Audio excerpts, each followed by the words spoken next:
Welcome to NEXTGames Volume 2 Ambuscade Series, June 2024 against Hecteyes. Now this month's run is not one that I've covered before, and I couldn't find any information on it online. So I'll first go over key item acquisition, and then go into everything I learned during my several runs on various jobs, while you see some battle examples of me taking this month's run on with my ninja and Dragoon. Now this month you will need 1 Hecteye kill for your first key item of the day, and 3 for multiple runs in the same day. Now I suggest using Unity Warp level 128 to Den of Rancor, which will drop you next to many Hecteyes as you see me doing here. Now onto the run itself, which is against 5 mini Hecteyes and 1 main Hecteye, called the All-Watcher. Now if you start the fight with taking on the All-Watcher himself, he will have extremely high defenses which make it so that you can do little damage to him. Now to lower these defenses, you must kill the 5 lesser Hecteyes. Each of these lesser Hecteyes that you kill will end up lowering the defenses of the All-Watcher a certain amount. Now knowing which order to take them on in can greatly speed up your run as they are not all the same. So let's go ahead and go over those individual mini Hecteyes. Now the first one you should take on, from what I can tell, is the Pharaoh Gazer, which starts in the rear left. Now he will normally die on your first run of attacks if you're dual wielding, and also died to my Dragoon immediately whenever I jumped right after a round of attacks. So he's a nice quick one to take out fast and seems to die anytime you have a multi-attack round. Now after it's dead, target either Ingus Gazer, Natura Gazer, or Aqua Gazer and start to build TP while your trusts finish your initial buffings. Now you do not want to take on Terra Gazer until last. We'll talk about that in a minute. Now the other 3 will normally be taken out with a single 2-step skill chain on well-geared jobs, and may take up to 2 skill chains with lesser geared jobs.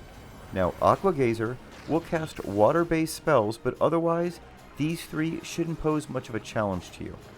Now I noticed that I continually had some form of reduced fast cast during this fight, making it so my spells were taking much longer to cast than usual.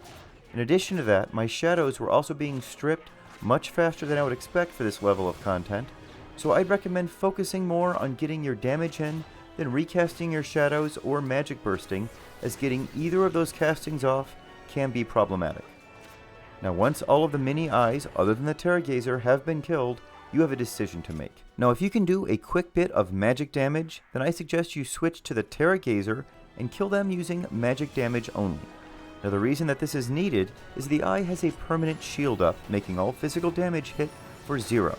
Now if you're able to quickly kill the Terra Gazer, as you see me doing in the previous ninja battle example, you will finish lowering the defenses of the All-Watcher completely and can normally finish him off with a single 5-step radiant skill chain. Now if you can't do magic damage quickly, or at all, you can just ignore the Terra Gazer and start getting your damage in on the All-Watcher. After killing the 4, the defenses will have been significantly reduced, and while you may not do quite as much damage as killing all 5, you still should be able to quickly dispense with the All-Watcher after just a few skill chains with little trouble. Now the All-Watcher will use fire-based spells such as Fire 3, and use Hecteye abilities such as Death Ray, but none of them seem to be of much risk to me or my trust, even in my Ambuscade Gear example at the end of this video. Now in my first example, you saw my ninja was able to take out all 6 in about 2 minutes, using the Radiant Skill Chain method that I first mentioned. Now here in this example, you're currently watching my Dragoon, who is ignoring the Terra Gazer and just going for the All-Watcher after those first 4 mini Hecteyes are dead, and I still finished in around that 2-minute mark. So there really are multiple ways to get this one done this month depending on which job you're on and how you can get your damage in.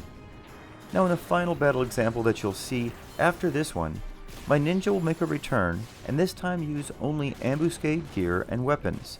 Also, I'll be using no gear swaps or add-ons in an effort to provide an example of what a returning player would experience when taking this month's run on.